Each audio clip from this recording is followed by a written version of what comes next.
Hello everyone, PCS simplify channel में आपका स्वागत है। फ्रेंड्स, आज है डेट 10 अक्टूबर। ठीक, तो आज का जो डेली करंट अफेयर है उसकी हम शुरुआत करते हैं। आइए शुरू करते हैं। देखिए, हाल ही में लू या हीट वेव जिसको कहते हैं को प्राकृतिक आपदा किसने घोषित किया है? तो ये घोषित किया है मध्य प्रदेश ने। ठीक, जो हीट या लू होती है वो फ्रेंड्स उसका टाइम पीरियड क्या होता है जो पता है ना आपको? जो गर्म हवाएं होती हैं इंडिया में, जो गर्म हवाएं चलती हैं उनको स्थानीय भाषा में लू कहा जाता है। तो ये अप्रैल से लेके जून तक जो गर्म हवाएं चलती हैं उनको लू कहते हैं। इन्हीं लू या हीट वेव को प्राकृतिक आपदा किसने घोषित किया है? तो मध्य प्रदेश की सरकार ने घोषित किया है। फ्रेंड्स, 2024 में अकेले हीट वेव से सबसे ज़्यादा मृत्यु कहाँ हुई है? तो अपने प्रदेश उत्तर प्रदेश में हुई है। ठीक है, अब जैसे चर्चा में अब था मध्य प्रदेश, तो आइए मध्य प्रदेश की थोड़ी डिटेलिंग कर लेते हैं। मध्य प्रदेश के बारे में जानते हैं। फ्रेंड्स, ये है अपना प्यारा मध्य प्रदेश। मतलब हम तो यूपी के हैं, जो यूपी के बच्चे होंगे उनके लिए एमपी बहुत इम्पॉर्टेंट है। एमपी का मैप तो देखिए, पहले आप फोकस कर लीजिए कि एमपी कहाँ है। ये देखिए भारत का मैप है। एमपी भारत के बीचों बीच में स्थित है। ठीक है, इसीलिए इसको भारत का हृदय प्रदेश भी कहा जाता है। एमपी में ही, मध्य प्रदेश में ही पूरे इंडिया का सबसे ज़्यादा सोयाबीन प्रोडक्शन होता है। किसका प्रोडक्शन होता है? सोयाबीन प्रोडक्शन होता है। इसीलिए इसको भारत का सोया प्रदेश भी कहा जाता है। ठीक, इसीलिए इसको भारत का क्या कहते हैं? सोया प्रदेश भी कहते हैं। आइए, हमने इतनी डिटेल कर ली, अब इसके बारे में जान लेते हैं। वर्तमान में यहाँ पे किसकी सरकार है? तो वर्तमान में यहाँ पे बीजेपी की सरकार है। विधानसभा जो इलेक्शन हुए थे पिछले वर्ष, इसी वर्ष, उसमें यहाँ पे बीजेपी गवर्नमेंट ने अपनी सरकार बना ली है। अब देखिए, जो अपना मध्य प्रदेश है इसकी राजधानी क्या है? भोपाल है। ठीक, यहाँ का जो फेमस प्लेस है उज्जैन, जिसको कहते हैं महाकाल की नगरी, ये मध्य प्रदेश में ही है। ये देखिए इंदौर, जो हमेशा सबसे स्वच्छ सिटी में पहला नंबर पाता है, इंदौर मध्य प्रदेश का है। इंदौर में किसका जन्म हुआ था? सलमान खान का जन्म हुआ था। और इनका हुआ था, लता मंगेशकर जी का जन्म यहीं पे हुआ था। ठीक है, आई होप आपको इतनी बेसिक जानकारी मिल गई होगी। ये देखिए, ये ग्वालियर है। ग्वालियर में किसकी समाधि है? रानी लक्ष्मीबाई की समाधि है। शादी कहाँ हुई थी रानी लक्ष्मीबाई की? तो इनकी हुई थी झांसी में हुई थी, और झांसी के बगल में ही लड़ते लड़ते ये ग्वालियर में इनका देहांत हो गया और यहीं पे इनका समाधि बना दिया गया।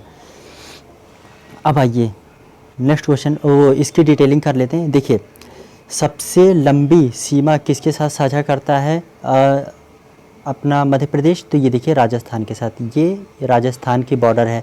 ठीक, फिर किसके साथ दूसरी बॉर्डर किससे साझा करता है मध्य प्रदेश? तो ये अपने यूपी से साझा करता है, यहाँ तक उत्तर प्रदेश से। फिर देखिए, इसकी सीमा साझा होती है छत्तीसगढ़ से। छत्तीसगढ़ से सीमा साझा हुई।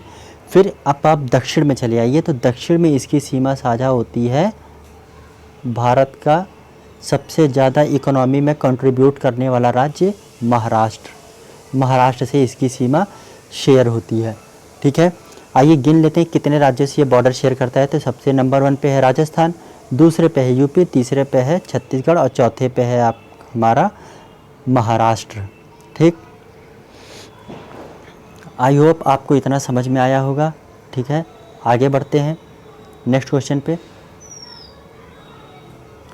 हाल ही में नाटो अपनी उत्तरी कमान स्थापित करेगा 2025 में। कहाँ पर स्थापित करेगा? तो फ्रेंड्स, ये स्थापित करेगा फिनलैंड में।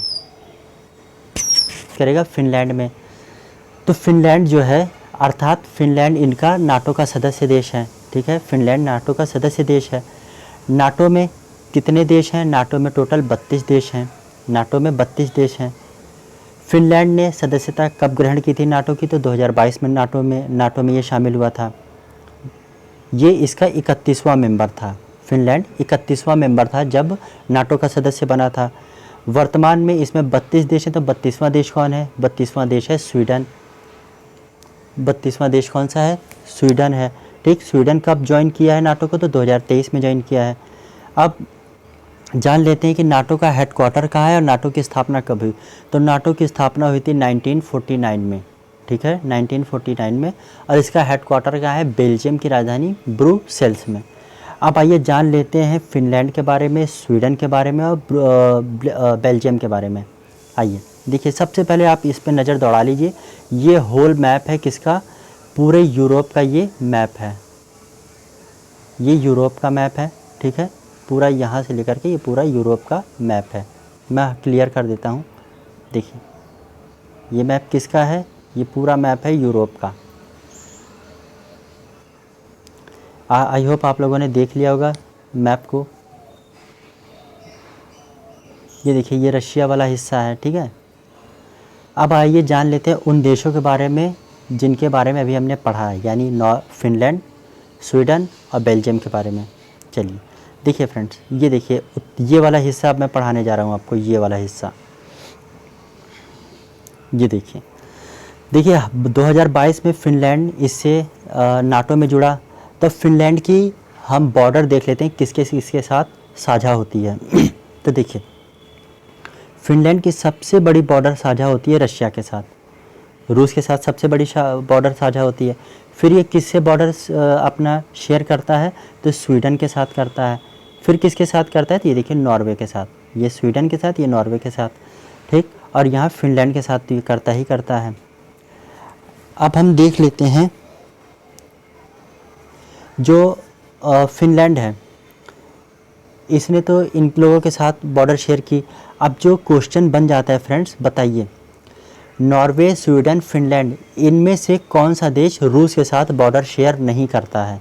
तो देखिए नॉर्वे आके करता है, फिनलैंड करता है, लेकिन स्वीडन नहीं करता है। स्वीडन बॉर्डर शेयर नहीं करता है, ठीक है। आई होप आपको इतना समझ में आ गया होगा और ये आपको समझ में आ गया होगा। अब आइए जान लेते जहाँ पे नाटो का हेडक्वार्टर है, कहाँ पे है, तो ये है आपका बेल्जियम में। ये देखिए छोटा सा देश आपको देखने को मिल रहा है ना, ये बेल्जियम है, ठीक। बेल्जियम की राजधानी क्या है, ब्रुसेल्स है। बेल्जियम की सीमा रेखा किनके किन से लगती है, तो देखिए फ्रांस से लगती है ये हिस्सा, जर्मनी से लगता है ये हिस्सा, ठीक है, फ्रांस, जर्मनी। कौन है, तो नीदरलैंड है। इस बार का अगर आपने आर पेपर दिया होगा तो उसमें एक क्वेश्चन आया था रॉटरडम पोर्ट को लेकर, आपने अगर दिया होगा तो आपको याद होगा, ठीक। तो देखिए यहीं से क्वेश्चंस बनते हैं। आप करंट अफेयर्स को हल्के में मत लीजिएगा, जो मैं पढ़ा रहा हूँ उस पर बहुत फोकस कीजिएगा, क्योंकि मैपिंग के साथ हमने बताना शुरू किया है। बिल्कुल इसको मत इग्नोर कीजिए, पढ़िए इसको। तो देखिए ब्रुसेल्स के बेल्जियम के साथ कौन कौन से देश सीमा साझा करते हैं, फ्रांस, जर्मनी और नीदरलैंड। आइए नेक्स्ट क्वेश्चन पे बढ़ते हैं। देखिए नेक्स्ट क्वेश्चन क्या है, हाल ही में WHO ने ट्रैकोमा उन्मूलन हेतु सम्मानित किया है। किसे सम्मानित किया है फ्रेंड्स, तो ये सम्मानित किया है अपने देश भारत को, ठीक। अब ट्रैकोमा कैसी बीमारी है, तो ट्रैकोमा एक आँखों से संबंधित बीमारी है जिसमें रेडनेस आ जाती है और क्या होता है, पानी गिरता है आँखों से, रेडनेस आ जाती है और पानी गिरता है। हालांकि ये तो नहीं पूछेगा कि इसमें लक्षण क्या पाए जाते हैं, सिर्फ इतना पूछेगा कि जो ट्रैकोमा है वो किसके द्वारा होती है, तो विषाणु जनित रोग है, मतलब वायरस से के कारण होती है। और हाल ही में WHO ने ट्रैकोमा उन्मूलन किसको घोषित किया है, तो भारत को घोषित किया है। अब जैसे कि हम हर रोज़ आपको बताते हैं WHO की स्थापना कहाँ हुई, इसका हेडक्वार्टर कहाँ है, तो अगर जो भी बच्चा कमेंट करने का मन हो तो वो कमेंट करके बताएगा कि WHO की स्थापना कब हुई, इसका हेडक्वार्टर कहाँ है। ईयर मत बताइएगा, विद डेट बताइएगा, with date, year. Next question पे आ जाइए। नेशनल मैरीटाइम हेरिटेज कॉम्प्लेक्स हाल ही में कहाँ पे बनाने की घोषणा की है भारत सरकार ने, तो फ्रेंड्स ये बनाने की घोषणा की गई है आपके गुजरात के लोथल में, ठीक है। जैसे कि आपको पता है कि ये हड़प्पा कालीन सभ्यता भी है, ठीक। तो यहीं पे नेशनल मैरीटाइम क्या होता है फ्रेंड्स, जो समुद्र के किनारे, जो समुद्री एक कोस्टल एरिया होता है ना, उसी को मैरीटाइम कहते हैं। तो ये कॉम्प्लेक्स जो मैरीटाइम कॉम्प्लेक्स है, राष्ट्रीय हेरिटेज मैरीटाइम कॉम्प्लेक्स, इसको कहाँ बनाया जाएगा, तो गुजरात के लोथल शहर में बनाया जाएगा। नेक्स्ट क्वेश्चन पे आ जाइए। इंडियन इंस्टीट्यूट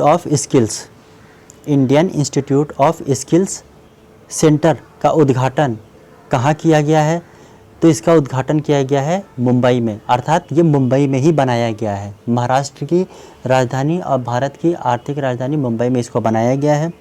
इसका उद्घाटन किसने किया? तो अपने प्रधानमंत्री मोदी जी ने किया है। अब ये इंडियन स्किल सेंटर है ना, अर्थात इसका मतलब ये है कि यहाँ पे युवाओं को स्किल्स सिखाई जाएंगी।